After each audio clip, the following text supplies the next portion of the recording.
To get to Birchdale, you need to be willing to go into the woods.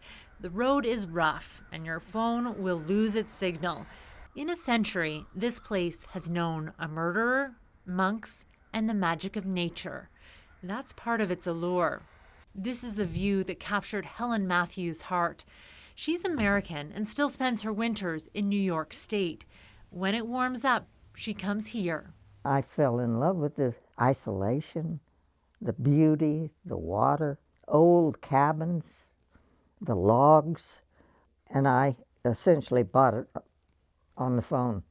What Matthews didn't expect was to be so drawn into Birchdale's story. She has spent much of the last 18 years piecing together its past.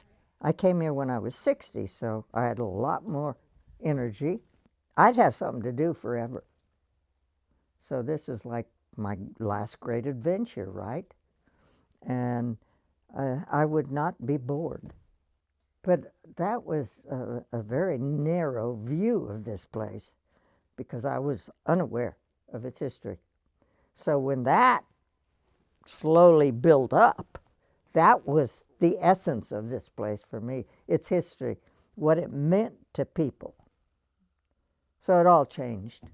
But it's pretty special. Monks built this chapel in the 70s. They called the place Nova Nada. Eventually, the roar of chainsaws from logging camps drove them away. Matthews used to be a sociologist and now keeps her beloved books here. Some of them even mask a secret. When the monks lived here, the old cabins and lakefront were rarely open to the public.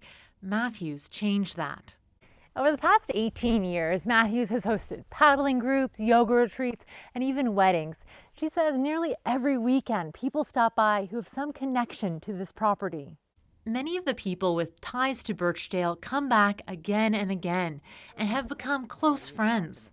What are you talking about, woman? Huh? Getting old. What do you think I am? Oh, you're just a young chick. Alec and Olive Jeffrey worked here when it was still a hunting and fishing lodge. This was a regular sportsman's paradise back in the 50s there. Now, did you? And no local people in here at all. Olive served and cooked for guests. Alec made $6 a day guiding, $5 a day when he was working around the property. Yeah, you was washing dishes 11 o'clock at night, and we were young, you didn't think too much of it, but then up again at 5, your days. If they'd had to pay minimum wage then, they would have been in trouble.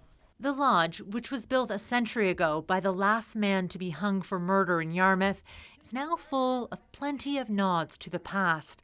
Wealthy outdoorsmen from the U.S. came here in the spring and fall to hunt and fish. Families and nature lovers stayed during the quiet summer months. There's been a good many stories told right here by this fireplace. Helen Matthews holds dear this ledger of visitors. It's rumored that Babe Ruth and Teddy Roosevelt came here, but didn't sign. Greta Garbo, June 20th, 1954. It's been a one-woman show for a long time.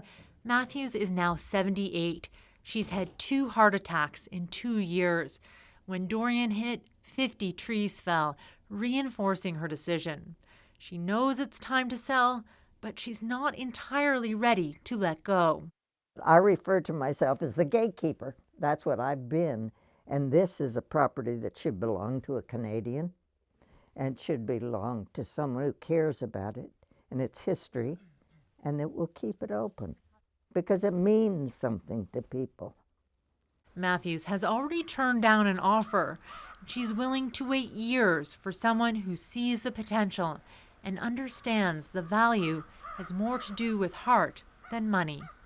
Elizabeth McMillan, CBC News, outside Kemptville in Digby County.